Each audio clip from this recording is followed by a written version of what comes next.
और बेटियां घर के बाहर जाकर पटाखे नहीं जलाती। चल चल कर घर का काम कर, सारा काम पड़ा हुआ है। माँ, तुम घर का सारा काम मुझसे। सुंदरवन जंगल में टूनी चिड़िया अपनी बेटी टुनटुनी चिड़िया और बेटा गोलू चिड़ा के साथ रहती थी। टूनी चिड़िया अपने बेटा और बेटी में बहुत फर्क करती थी। अक्सर वो अपने बेटे गोलू चिड़ा के लिए नए नए कपड़े और खिलौने लाती थी। जब वो पुराने हो जाते थे तो वो उसे अपनी बेटी को दे देती थी।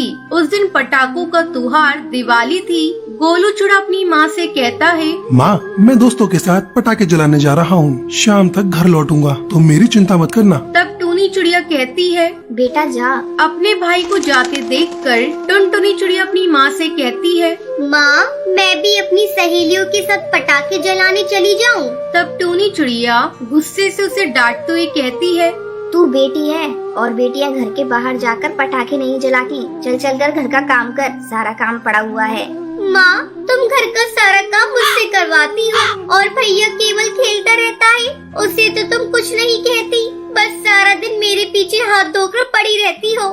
ठहर जा, तेरा बड़ा मुंह चल रहा है। रुक, मैं अभी तुझे बताती हूँ। ऐसा कहकर टूनी चिड़िया अपनी बेटी टुनटुनी को मारने लगती है। धीरे धीरे शाम हो जाती है, लेकिन गोलू का कोई पता नहीं था। अभी तक गोलू घर वापस नहीं लौटा था। टूनी चिड़िया को गोलू चिड़ा की चिंता होने लगती है। वो सोचने लगती है, शाम हो गई, पता नहीं ये कमबख्त कहाँ है, अभी तक घर नहीं लौटा। मुझे जाकर देखना होगा। टूनी चिड़िया गोलू को ढूंढने के लिए जाती है। जैसे ही वो अपने घोंसले से बाहर निकलती है, वो देखती है कि कालू कौवा उसकी बेटी को लेकर आ रहा है। अरे कालू, गोलू तुझे कहाँ मिला? मैं इसी को ढूंढ रही थी।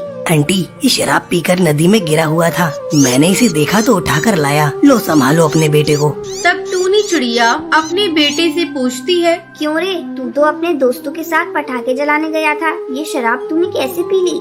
ओहो माँ, अपने ये उपदेश ना अपने तक ही रखो। तू कौन होती है मुझसे ये सब पूछने वाली? आज दिवाली है। आज के दिन मेरे सभी दोस्त शराब पी रहे थे तो मैंने भी पी ली। इसमें बुराई क्या है? अब तुम ज्यादा भाषण मत दो, मुझे जोरों की भूख लगी है, कुछ खाने को दो। तब टूनी चिड़िया अपनी बेटी को आवाज लगाती है, टुनटुनी, अरे ओ टुनटुनी, मेरे बेटे को भूख लगी है, जल्दी से खाना लेकर आ। टुनटुनी गोलू के लिए खाना लेकर आती है। खाना देते हुए अपनी माँ से कहती है, भैया शराब पीकर आया है, तुम उसे डांटने के बजाय उसे खाना खिला रही हो। तू होती कौन है ये सब बोलने वाली? अरे आज इसके दोस्तों ने जबरदस्ती इसे पिला दिया होगा। मेरा बेटा ऐसा नहीं है, तू देखना, जब इसका नशा उतरेगा तो वो मुझसे माफी मांगेगा। तभी सुंदरी कौवी टुनटुनी चिड़िया के घोंसले में दिवाली की मिठाई खिलाने आती है। दिवाली बहुत बहुत मुबारक हो टूनी चिड़िया, आओ मैं तुम्हें मिठाई खिला दूं। थोड़ी देर तक सुंदरी कौवी टूनी चिड़िया से इधर उधर की बातें करती है। तभी टुनटुनी चिड़िया दही भल्ले लेकर आती है और सुंदरी कौवी को देते हुए कहती है, ये लो आंटी, दही भल्ले, इसे मैंने बनाया है। सुंदरी कौवी दही भल्ले को खाती है और टुनटुनी चिड़िया की तारीफ करती है। कुछ भी कहो टूनी चिड़िया, तुम्हारे बेटा और बेटी में बहुत फर्क है। तुम्हारी बेटी बहुत ही संस्कारी है, एक दिन उसकी शादी बहुत ही अच्छे घर में होगी, लेकिन तुम्हारा बेटा आवारा पक्षियों के साथ घूमता रहता है। जरा उस पर ध्यान दो। हाँ हाँ सुंदरी कौवी, तुम ये ठीक कह रही हो। आज के बाद से मैं अपने बेटे पर ध्यान दूंगी। सुंदरी कौवी वहाँ से चली जाती है। ऐसे ही कई दिन गुजर जाते हैं। एक दिन गुस्से में कई पक्षी उसके घर आते हैं। ए चलो रे चलो, सारा सामान घर से फेंको। बेटा गोलू, उधार लेने का तो तुझे बहुत शौक था। चल अभी के अभी घर खाली कर। ये सब क्या है? आप लोग कौन हैं और ऐसे कैसे मेरे घर का सामान फेंक रहे हो? अबे तेरे बेटे गोलू ने ये घर मुझे बेच दिया है, क्या समझा? इस घर के बदले मुझे मेरे पैसे चाहिए, समझी क्या? मैंने आपको हमेशा मना किया, इसे इतनी छूट मत दो, इसे इतना मत बिगाड़ो, पर आपने मेरी एक न सुनी और आज देख लिया, घर बेच दिया है इसने। तभी टुनटुनी फोन पर जंगल के सबसे बड़े वकील जिगरबाज से बात करती है। आप लोग बिना किसी कानूनी नोटिस के हमें घर से नहीं निकाल सकते। तू सिखाएगी हमें कानून? है बड़ी आई कानून सिखाने वाली। तेरे भाई ने ही बेचा है ये घर मुझे, समझी क्या? इतने में कड़कनाथ सेठ टुनटुनी को मारने लगता है। तभी वहाँ पुलिस आ जाती है। रुक जाइए, तेरी इतनी हिम्मत, दिन दहाड़े गुंडागर्दी करते हो। पुलिस को देखते ही कड़कनाथ सेठ और उसके चमचों की हवा टाइट हो जाती है। पुलिस उन सभी गुंडों को गिरफ्तार कर लेती है। मेरी बच्ची, मैं तो तुझसे नजरें भी नहीं मिला सकती। जिस लड़की के पैदा होने पर मैंने शर्म महसूस की, आज उसी बेटी ने मेरा सर झुकने से बचा लिया। और जिस बेटे पर मैं अभिमान कर रही थी, वही आज मेरी इज्जत नीलाम करने पर तुला हुआ है। माँ मुझे माफ कर दो, मेरे से बहुत बड़ी गलती हो गई। मैंने जुए के लालच में सारे पैसे बर्बाद कर दिए। इतना कहकर गोलू रोने लगता है। टूनी चिड़िया भी मच चुकी थी। संतान बेटा हो या बेटी, एक समान होते हैं।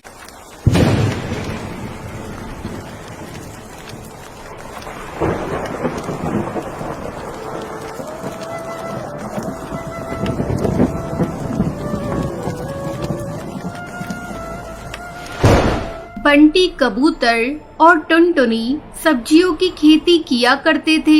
उनके घर के बाहर उनका छोटा सा खेत था। इस बार तो आपने बहुत सारी अलग अलग सब्जियां लगाई हैं। हाँ टुनटुनी, इस बार मैंने पहली बार कद्दू की सब्जी लगाई है। जब सारी सब्जियाँ आ जाएंगी तो हमें अच्छा खासा मुनाफा होगा। हाँ, लेकिन पहले हमें इन पौधों का अच्छे से ख्याल रखना होगा। हाँ, वो तो रखेंगे ही। मैं और आप कोशिश करते रहेंगे।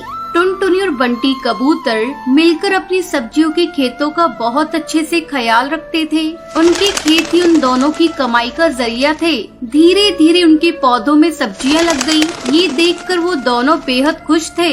लेकिन एक दिन टुनटुनी ने देखा कि घर का सारा राशन खत्म होने की कगार पर है। अजी सुनते हो, सारा राशन खत्म होने वाला है। आज आखिरी बार खाना बनाऊंगी। अच्छा, कोई बात नहीं, कल कुछ सब्जियाँ तोड़कर बाजार में बेच दूंगा, ठीक है? उस रात टुनटुनी और बंटी कबूतर सो गए। तभी तेज बारिश शुरू हो गई। बारिश के साथ तेज आंधी भी शुरू हो जाती है। मौसम अपना कहर बरसा रहा था। तभी एक बिजली की आवाज सुनकर टुनटुनी की नींद खुल गई। उसने बरसात की आवाज सुनी और अपने पति को उठाने लगी। अजी उठिए, उठिए, बाहर आंधी तूफान आया है। क्या?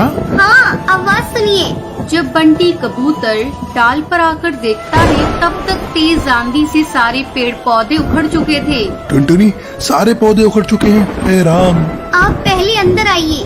बंटी कबूतर घर के अंदर आया और उसने दरवाजा बंद कर दिया।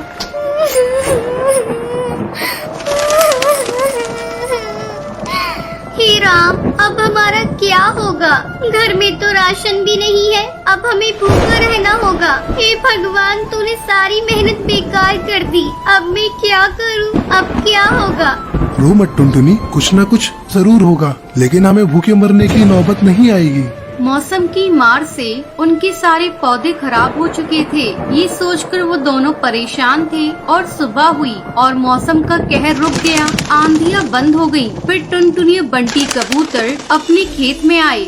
यहाँ तो सब कुछ तितर बितर हो चुका है, सिवाय इस कद्दू के। तभी उनकी नजरों के सामने एक बड़ा सा कद्दू चमक रहा था। मैं सोच रही हूँ, इसे बेचकर ज्यादा पैसे तो नहीं मिलेंगे। क्यों ना हम इसे घर में ही रखें। कम से कम इसकी सब्जी बनाकर कुछ रोज हम दोनों का पेट तो भर सकता है। हाँ, तुम सही कह रही हो टुनटुनी, चलो इसे अंदर ले चलते हैं। बंटी कबूतर ने उस बड़े से कद्दू को उठा लिया और दोनों घर के अंदर चले गए। बंटी कबूतर ने कद्दू को रसोई में रख दिया। मुझे चाकू देना टुनटुनी। टुनटुनी ने बंटी कबूतर को चाकू दिया और जैसे ही बंटी कबूतर ने उस बड़े से कद्दू को चीरा तो उसमें से चिड़िया के बच्चे की रोने की आवाज आने लगी। ये क्या? आप आराम से चीरिए। बंटी कबूतर ने आराम से कद्दू को चीरा तो उसके अंदर उन्हें एक छोटी सी चिड़िया की बच्ची दिखी। है, ऊपर वाले कद्दू में ये बच्ची कैसे आ गई? ये कुदरत का करिश्मा है। हाँ, लगता है इसे भूख लगी है। इसके लिए थोड़ा दूध ले आऊं, पर घर में तो दूध भी नहीं है। एक काम करती हूँ, पड़ोस की हरी काकी से ले आती हूँ। जब तक आप इसे संभालिए। टुनटुनी दूध लेने पड़ोसन के घर चली गई और यहाँ बंटी कबूतर चिड़िया के बच्चे को देखने लगा। भला कद्दू के अंदर ये चिड़िया का बच्चा कैसे आ गया? लगता है ये कोई मामूली चिड़िया नहीं है, जरूर ये करिश्माई है। कुछ देर बाद टुनटुनी दूध लेकर आ गई। टुनटुनी ने जैसे ही बच्ची को दूध पिलाया, वैसे ही उसके पंखों से सोने के सिक्कों की बारिश होने लगी। सोने के सिक्के देखकर बंटी कबूतर और टुनटुनी दोनों हैरानी में पड़ गए। कहीं ये ख्वाब तो नहीं? नहीं, ये सब हकीकत है। ये चिड़िया कोई आम चिड़िया नहीं है, ये जरूर कोई जादुई चिड़िया है। अब हमें क्या करना चाहिए? हमें इसका अच्छे से ख्याल रखना चाहिए जब तक इसके माता पिता नहीं मिल जाते। अब तक हम गरीब थे, लेकिन इतने सारे सोने से हम अमीर बन गए हैं, तो अब हमें गरीब पक्षियों की मदद करनी चाहिए। आप बिल्कुल सही कह रहे हैं। गरीबी की तकलीफ क्या है वो हमें ही पता है। टुनटुनी और बंटी कबूतर ने उस चिड़िया का बहुत अच्छे से ख्याल रखा और सोना बेचकर मिले हुए पैसों से दोनों ने गरीब पक्षियों की मदद करना शुरू कर दिया। वो दोनों रोज जंगल के गरीब पक्षियों को खाना बांटा करते थे। ऊपर वाला तुम्हें हमेशा बरकत दे। शुक्रिया कालू कौवे, शुक्रिया। टुनटुनी और बंटी कबूतर गरीब पक्षियों की मदद करके अपना जीवन खुशी खुशी बिताने लगते हैं।